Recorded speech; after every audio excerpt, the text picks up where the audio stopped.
What's up, everybody? It's your man, KJ the Great, dropping another edition of All Sports Media TV. But first, I want to say, I hope and pray everything is great your way. Now, let's talk about it.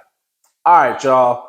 So, as we're rounding out the end of 2023, we have to start looking towards 2024. And things are getting kicked off in a great way, especially in the sport of women's boxing, as we have a showdown that is set for January 20th between top 10 pound for pound, in my opinion, fighters. That being Mikaela Mayer, who is 19 wins, one loss, no draw, with 5 wins coming by way of knockout. She'll be taking on Natasha Jonas, the current IBF welterweight champion, who is 14 wins, 2 losses, 1 draw, with 9 wins coming by way of knockout. This is going to be an exciting matchup, in my opinion, and I'm going to try to get a live stream cracking on this one. It's going to take place in the UK, United Kingdom, and man, I can't wait. So let's talk about it. Mikaela Mayer.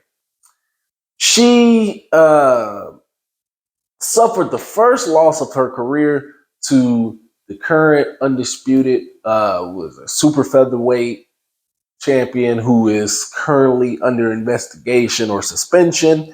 That being Alicia the Bomb Bomb Gardner. She lost a split decision to her, and since then she's reeled off 2 pretty decent wins. Her first fight after that fight, it was like she had 3 different opponents. You know, one opponent couldn't get a visa, the other opponent couldn't make weight, and the third opponent, who was the opponent, Lucy Wildheart, she ended up winning a unanimous decision over her. But she moved up to junior welterweight for that fight. I believe it was it junior welterweight or it was lightweight? Yeah, it was lightweight for that fight.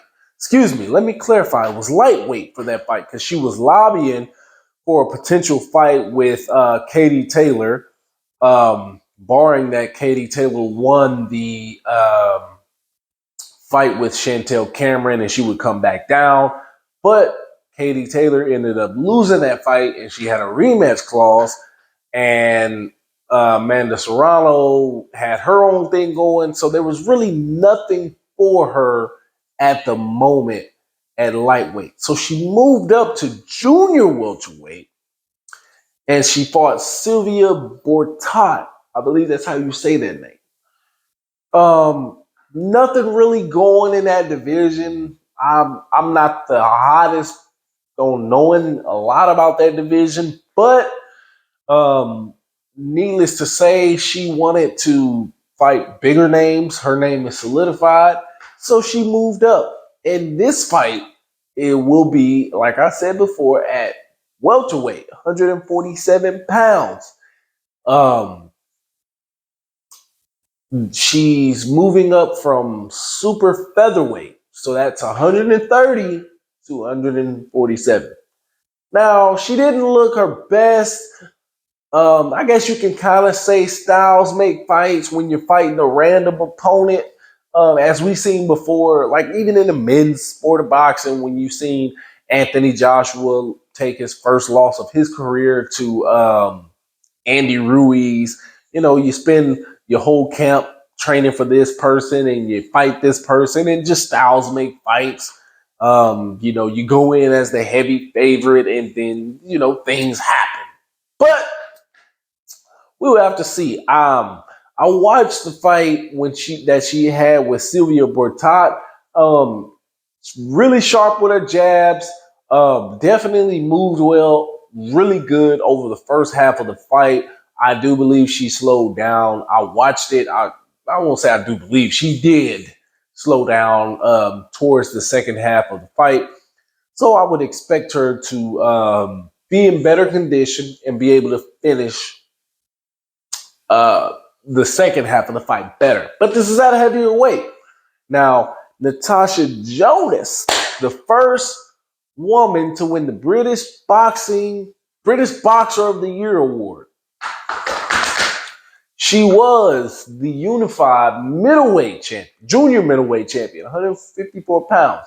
I want you guys to remember that although Claressa Shields was undisputed at that weight division, she had to relinquish those titles to, secure the other big fights that she needed to secure. So Natasha Jonas came through. She was lobbying for a fight with Claressa Shields. That was a big talks for a while. But she ended up beating Marie-Eve Decoeur, a similar opponent of Claressa Shields, for those titles, to retain those titles as well. Most notably about Natasha Jonas, she has 9 KOs. Her only loss comes to Katie Taylor, which was a unanimous decision loss. And then she had one of her losses, her most notable loss. But she did have that draw on her record, a split decision draw with Terry Harper. But since then, she's fought and won some pretty good fights. I do see her as not necessarily a wild puncher, but a skilled tactician type of puncher. So this was going to be, like I said, guys, this is going to be a very interesting fight.